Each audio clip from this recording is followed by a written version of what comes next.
A century ago, families survived winters that many modern homes would struggle to handle today.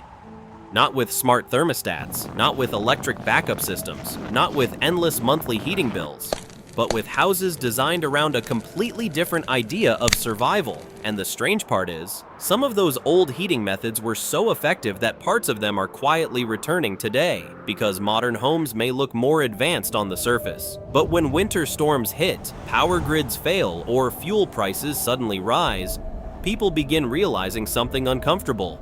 A lot of modern comfort depends entirely on systems outside our control. And older generations understood that danger far better than we do. There's a reason old mountain homes, frontier cabins, and rural farmhouses were built the way they were. Almost every detail had a purpose. The placement of the stove, the thickness of the walls, the shape of the rooms, even the location of the house itself. Nothing was accidental. Because for many families, winter wasn't just a season, it was a test. Especially in isolated parts of America where heavy snow could cut communities off for days or even weeks.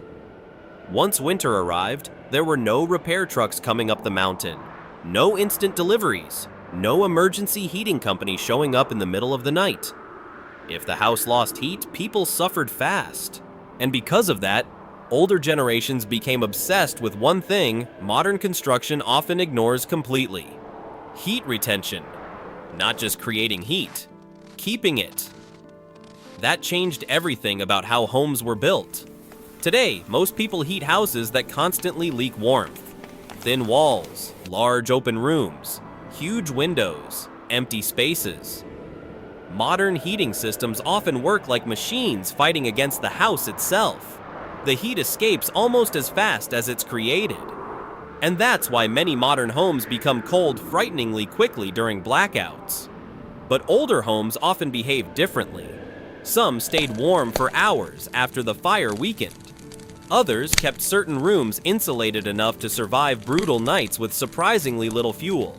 And one of the biggest reasons was something modern people rarely think about anymore: thermal mass. Older builders understood that some materials don't just absorb heat, they slowly store it and release it over time. Stone, brick, clay, dense wood, even packed earth. These materials acted almost like primitive batteries for warmth. A large stone fireplace wasn't only designed to hold a fire. It absorbed enormous amounts of heat throughout the day and slowly released that warmth long into the night. Some masonry stoves in Europe and early America became so efficient that families only needed 1 or 2 fires a day to maintain warmth. Think about that for a second. 1 fire, and the house remained warm for hours afterward. That sounds almost impossible to modern homeowners used to constantly running furnaces every winter. But older heating systems weren't designed around convenience. They were designed around survival efficiency. And nowhere was this more important than in mountain communities. In freezing regions, families often built homes partially protected by the earth itself. Sometimes root cellars sat beneath homes. Sometimes storage rooms were built directly into hillsides. In some areas, homes were positioned carefully to block winter winds while maximizing sunlight during the day. These weren't random traditions, they were survival strategies refined over generations. Because once people survived enough winters, they learned something modern society tends to forget. Nature punishes waste, especially during winter. If a house leaked heat constantly, families paid for it with fuel, labor, exhaustion, and sometimes their safety. So older homes became smaller, tighter, and more deliberate. Many had low ceilings because warm air rises. Rooms were compact because smaller spaces hold heat longer. Heavy curtains blocked drafts. Doors separated sections of the home to trap warmth where people actually lived. Even sleeping arrangements reflected heat strategy. Entire families sometimes slept closer together during extreme cold because body heat genuinely mattered. Modern people often romanticize old cabins without realizing how intelligently many of them were designed. These weren't primitive homes built by ignorant people. They were adaptive systems created by families who deeply understood winter. And strangely enough, some of those ideas may matter again sooner than people expect. Because over the last few years, winter storms and blackouts exposed how fragile modern systems can become. Entire neighborhoods lost power. Heating systems shut down instantly. Homes designed around constant electricity suddenly became cold boxes. And for many people, that experience changed something psychologically. They started thinking differently about resilience. That's part of why interest in wood stoves, masonry heaters, passive solar homes, earth sheltering, and old heating methods has quietly exploded again. Not because people want to abandon modern life completely, but because they no longer fully trust permanent stability. And honestly, history suggests that instinct may not be irrational. Older generations built for uncertainty because uncertainty was normal to them. Modern society built for efficiency because stability felt guaranteed. Those are very different philosophies.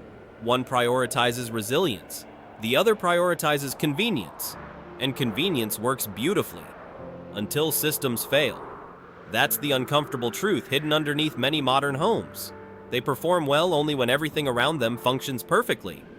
Electricity, fuel supply, transportation, repairs, infrastructure.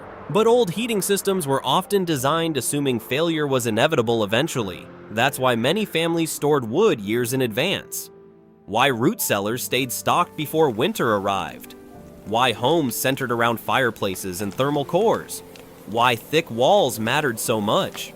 People prepared for interruptions because interruptions always came eventually. And maybe the strangest part is how calming that mindset could actually become. There's something psychologically different about sitting inside a warm cabin during a snowstorm knowing the heat around you doesn't entirely depend on distant systems you cannot control. That feeling is hard to explain to people who've never experienced it. It creates a kind of quiet confidence. And that confidence is becoming increasingly attractive in the modern world, especially as more people begin sensing how fragile large systems can really be. You can see it everywhere now. Rising energy costs, grid instability, extreme weather, supply chain problems. And suddenly, old ideas no longer look outdated. They start looking practical again. That doesn't mean modern technology is useless.